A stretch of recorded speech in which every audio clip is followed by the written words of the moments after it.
Welcome to part 3 of Shut Up the Book, Daniel, until it be the time. Now, here we are, verse 27. We're getting into the king's secret. And Daniel answered in the presence of the king and said, the secret which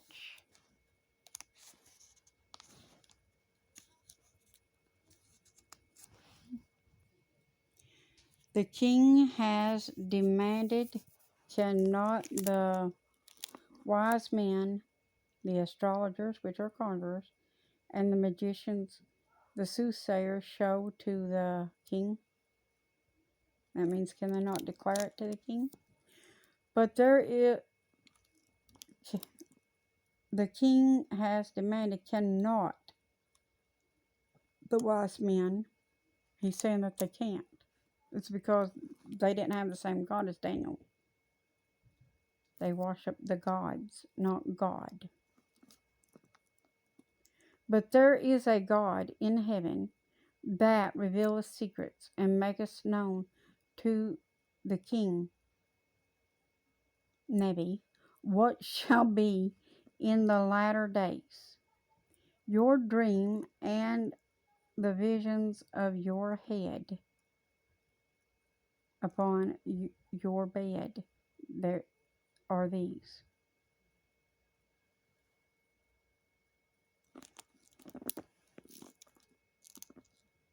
As for you, O king, your thoughts came into your mind upon your bed, what should come to pass hereafter, and he that reveals secrets makes known to you what shall come to pass. But as for me, this secret is not revealed to me for any wisdom that I have more than any living, but for their sakes that shall make known the interpretation to the king, and that you might know the thoughts of your heart, which is the thoughts of his mind, by the way, as you can see there.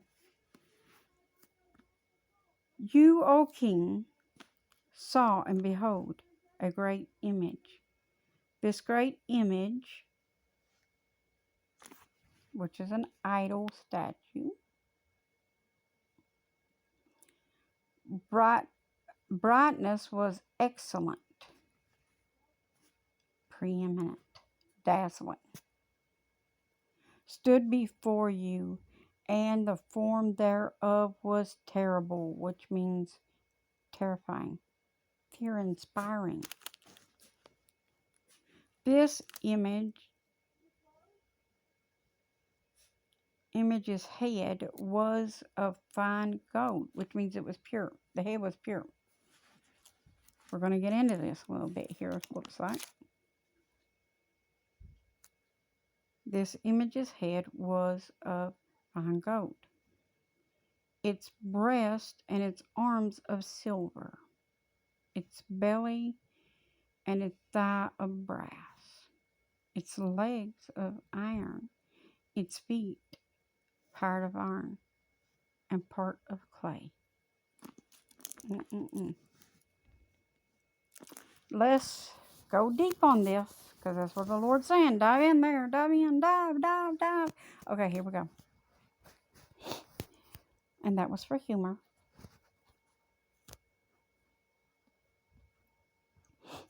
Yeah, I know some of y'all out there be not having no sense of humor. You need to lighten up. You might die tomorrow, or tonight, or any second. So lighten up. Anyways, the image's head was of fine gold, which means it was pure. The head is the leader. Okay? The head is the leader.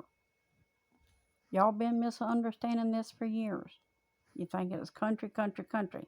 Now let's look at this a different way. Let's look at this the right way. I'm sorry. Okay, let's just look at this the way that the Lord's given it to me now.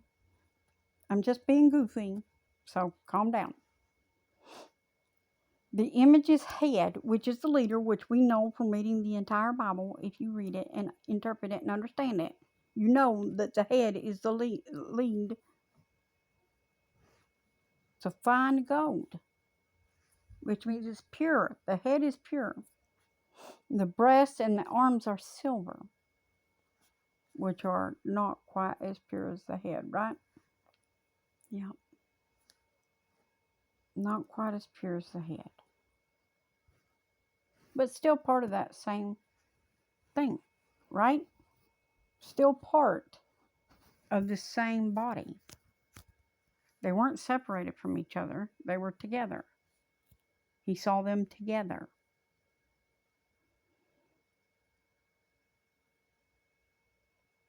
Its belly and its thigh was brass. Still not as valuable as the head, nor even as the arms, but the belly and the thighs were of brass. Still shiny, still good stuff. And its legs of iron. Sturdy. You got to have good, strong legs, right? To really walk around. Its feet of iron and part of clay.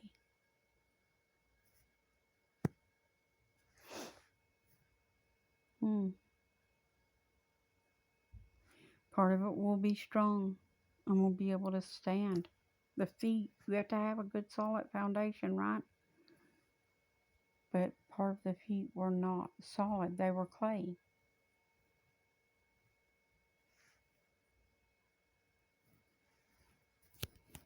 We'll get back into this more as the Lord sees fit. We're going to go on. You saw till that a stone was cut out without hands, which smote the image. That was God cutting that out, right? Upon its feet that were of iron and clay, and broke them to pieces. Oh my gosh.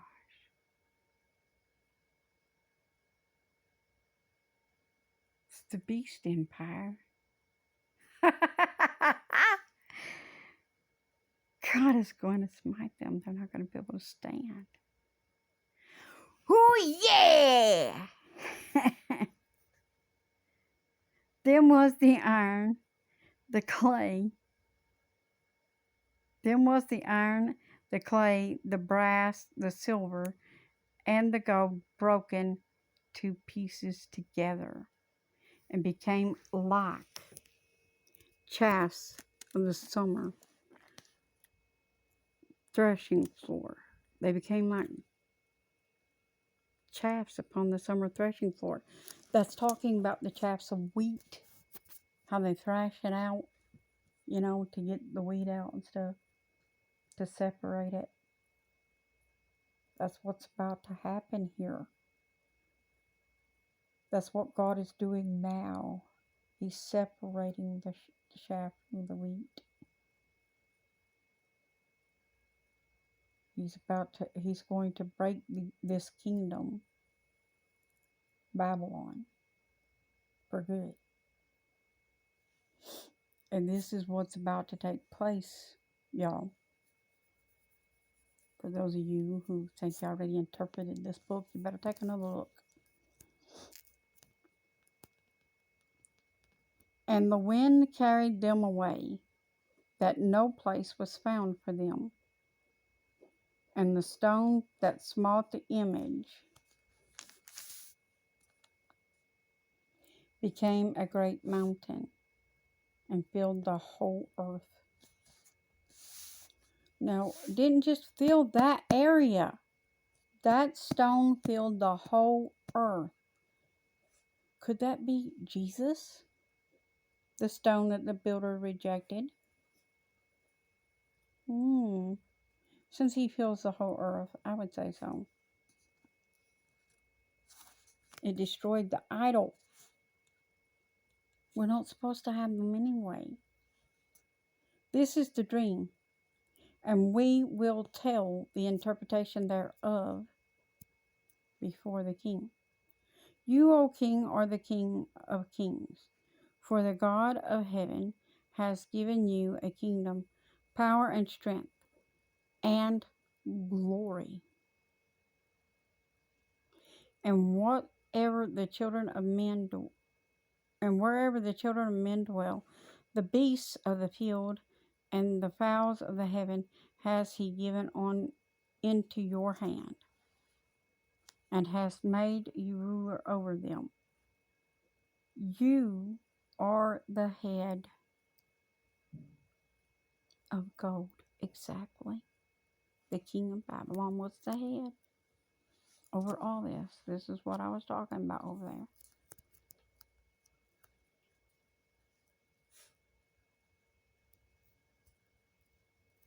And after you shall arise another kingdom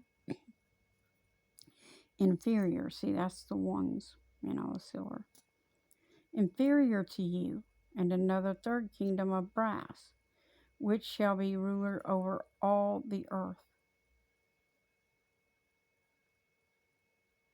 That would be the Antichrist system, right? The beast system, ruler over all the earth. That's what we see forming now, right? And the fourth kingdom shall be strong as iron, which is the beast system, with their weapons of mass destruction and whatnot, and money and persuasion. And they shall be strong as iron, forasmuch as iron breaks into pieces and subdues all things, which is what they're doing now, right? And as iron that breaks all these, shall it break into pieces and bruise. And whereas you saw the feet and toes, and part of the potter's clay, and part of the iron, the kingdom shall be divided, but there shall be in it of strength of iron, forasmuch as you saw the iron mixed with mar, which is the marry clay. And as the toes of the feet were part of iron and part of clay, so the kingdom shall be partly strong and partly broken. And whereas you saw iron mixed with marry clay, they shall mingle themselves with the seeds of men, but they shall not cleave one to another. Oh my God.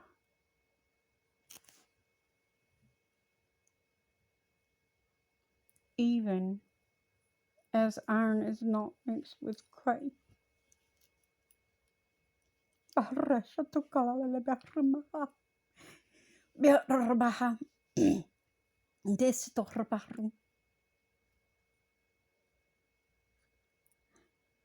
Okay. The Iron Kingdom would be the AIs that we see rising now, part of the beast system. And they're going to try to insist that we allow them to do this with us, to make us part of that system, that we could live forever. And they're going to upload our brains to the cloud and make us part of their system,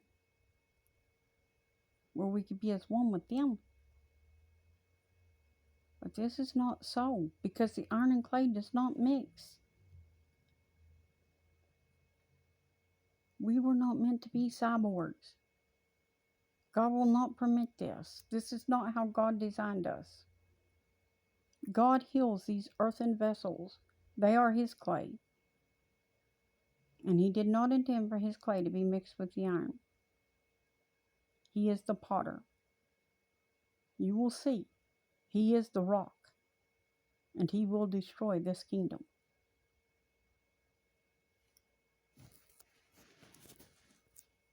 See you in the next part.